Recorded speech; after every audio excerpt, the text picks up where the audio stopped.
कुछ लोगों की जो रिलेशनशिप है या वैवाहिक लाइफ है वो बहुत अच्छी नहीं चलती, तो अगर इसको ठीक करना है अपनी वैवाहिक लाइफ, तो वो क्या कर सकता है? जो स्त्रियां हैं वो आदिशक्ति पराशक्ति की आराधना कर सकती हैं और आराधना करने के साथ ही उनसे प्रार्थना करें कि जो भी प्रॉब्लम चल रही है इनको आप ठीक करें और जैसे आपका और शिव जी का संबंध है वैसा ही मेरा भी संबंध बने। पुरुष लोग जो हैं वो बजरंग बाण का पाठ करेंगे और संकल्प लेकर करेंगे। तो बहुत सारे लोग अपने करियर को भी न्यू अपॉर्चुनिटीज को सर्च करते हैं, उसके लिए कुछ रेमेडीज हैं आपके पास? दुर्गा सप्तशती जो है उसमें सिद्ध कुंज का स्तोत्रम है, आप उसका नवाहन मंत्र के साथ संपुटित करके पाठ करें। जो चाहते हैं कि मेरा प्रमोशन हो जाए तो आप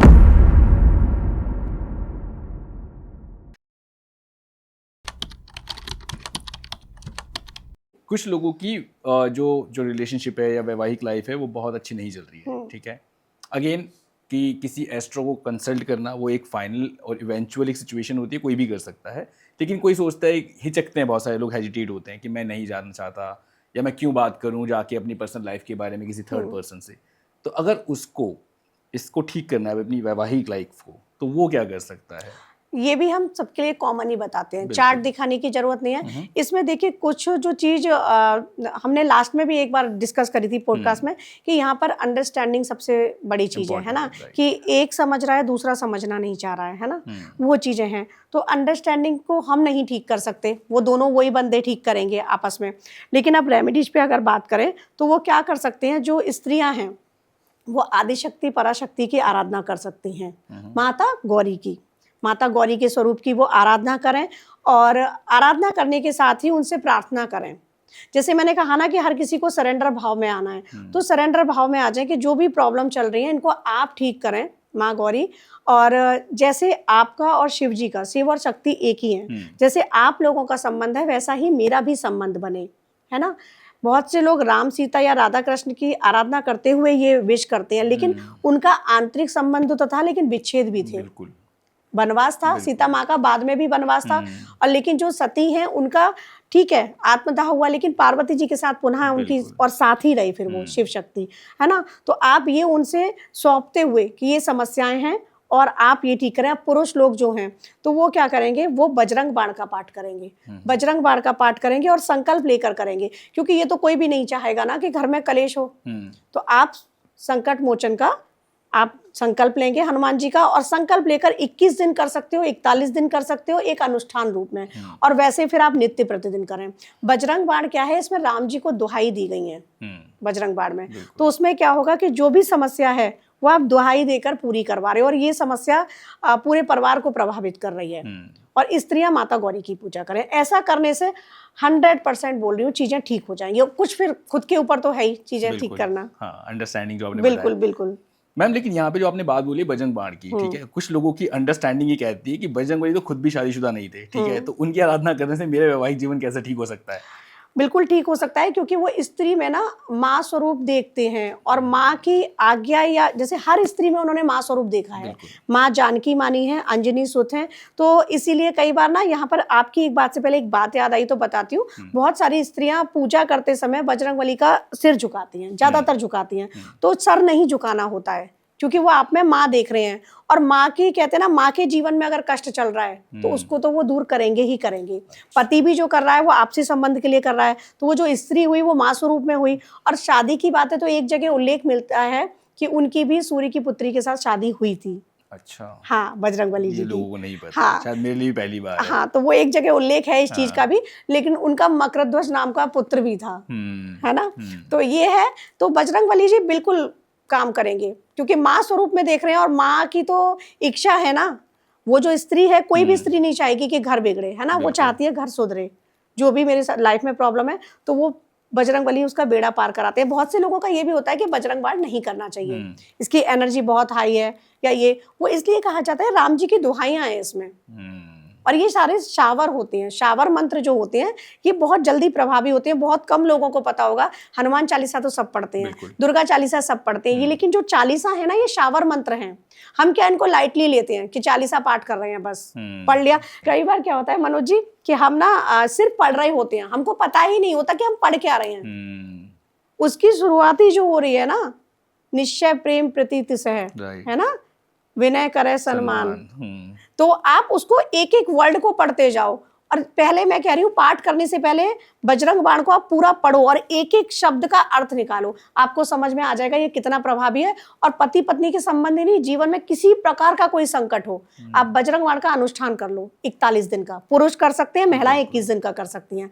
आप ये अनुष्ठान करो और मीठा पान हनुमान जी को अर्पित करना है। फिर जो अनुष्ठान चल रहा है 41 दिन तक मंदिर जाएंगे आप, और मंदिर नहीं जा पा रहे तो अपने घर के मंदिर में ही आप मीठा पान अर्पित करें।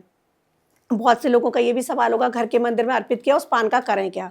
तो मंदिर आसपास है तो आप मंदिर में रख ही आएंगे बाद में, और नहीं है तो फिर किसी वृक्ष के पास रख दें उसको। उसका खुद सेवन नहीं करना है। हाँ, खुद वो सेवन नहीं करना है आपको जी। ठीक है। और मैम अभी नया साल आने ही वाला है, ठीक है, और हो सकता है कि जब हमारा ये पॉडकास्ट लोग देख रहे हो नए साल में ही देख रहे हो, ठीक है, तो बहुत सारे लोग अपने करियर को भी न्यू अपॉर्चुनिटीज को सर्च करते हैं, ठीक है, उसके लिए कुछ रेमेडीज हैं आपके पास? हाँ बिल्कुल। करियर के लेके बात करूं तो दुर्गा सप्तशती जो है उसमें सिद्ध कुंजिका स्तोत्रम है, आप उसका नवाहन मंत्र के साथ संपुटित करके पाठ करें। जो जॉबलेस हैं और या फिर जो चाहते हैं कि मेरा प्रमोशन हो जाए, तो आपको इसमें नवाहन मंत्र है ओम ऐं ह्रीं क्लीं चामुंडाय विच्चे, इसकी सर्वप्रथम माला करनी है। उसके बाद आपको दुर्गा सप्तशती के जो सिद्ध कुंजिका स्तोत्र बता रही हूँ, सिद्ध कुंजिका स्तोत्र के कम से कम 11 पाठ करने हैं और फिर वापस से ये माला करनी है। अब इसका ये है कि गुप्त नवरात्रि आएंगी हमारे नए साल में ही 19 जनवरी से, तो आप उन 9 दिनों में विशेष अनुष्ठान कर सकते हैं। अब जब आप पाठ करेंगे तो आप इसी तरीके से कर लेंगे, लेकिन जब अनुष्ठान करेंगे तो उसमें हनुमान जी के लिए भी एक आसन बिछाएंगे, आप एक आसन अपना बिछाएंगे। सबसे पहले आप गणपति जी का ध्यान करेंगे और उनके मंत्र का 11 बार जाप करेंगे। उसके बाद फिर आप हनुमान जी का ध्यान करेंगे और उनसे कहेंगे आसन पे आइए, विराजिएगा आप, है ना, और मेरी रक्षा करें, मेरे साथ बैठें। और फिर हनुमान जी के मंत्र का ध्यान करेंगे। फिर भैरव बाबा का ध्यान करेंगे और भैरव बाबा का दीप प्रज्वलित करेंगे आप, सरसों के तेल का। फिर आप माता रानी का दीप प्रज्वलित करेंगे, उनका ध्यान करेंगे। उसके बाद, और ये सब संकल्प लेके करना है कि मैं अपनी जॉब के लिए या फिर ये मैं अपने प्रमोशन के लिए कर रहा हूँ, संकल्प में आप बताएंगे। उसके बाद आप क्या करेंगे कि सबसे पहले नवाहन मंत्र की माला, एक माला, फिर सिद्ध कुंजिका स्तोत्रम के पाठ जितने भी आप कर रहे हैं, उसके बाद फिर से नवाहन मंत्र की माला, फिर आप माता रानी की आरती करेंगे। उसके बाद क्षमा प्रार्थना करेंगे। क्षमा प्रार्थना में आवाहनम न जानामि विसर्जनम ये वाली भी कर सकते हैं, या दुर्गा सप्तशती में ही सिद्ध कुंजिका स्तोत्रम से पहले शंकराचार्य जी द्वारा रचित देव अपराध क्षमा प्रार्थना है, जिसमें न मंत्रम नो यंत्रम तदपि च न जाने, इस तरह से है, तो वो भी कर सकते हैं। दोनों कर सकते हैं आप, जैसा समय है आपके पास, समय है तो वो बड़ी है वो कर लीजिएगा, अदरवाइज आप इस मंत्र को बोल दीजिएगा आवाहनम न जानामि। तो ये करने से क्या होगा कि जो भी करियर में हर्डल्स आ रहे हैं, आपको जॉब नहीं मिल पा रही है या प्रमोशन नहीं मिल पा रहा है, वो आपका काम हो जाएगा। विशेष अनुष्ठान करें, उसमें सात्विक रहें। और इन सब के बीच ये भी है कि झूठ, निंदा, ये सब का त्याग भी करना पड़ता है। नेगेटिविटी का त्याग करना पड़ेगा, अंदर के विकारों को त्यागना होगा। सही है। बहुत सारे यंग लोग इस पॉडकास्ट को देख रहे हैं, ठीक है, आजकल ये बहुत सारा चल भी रहा है कि लोग एस्ट्रो से जाके पूछते हैं कि मुझे अपना सही लाइफ पार्टनर कब मिलेगा, ठीक है।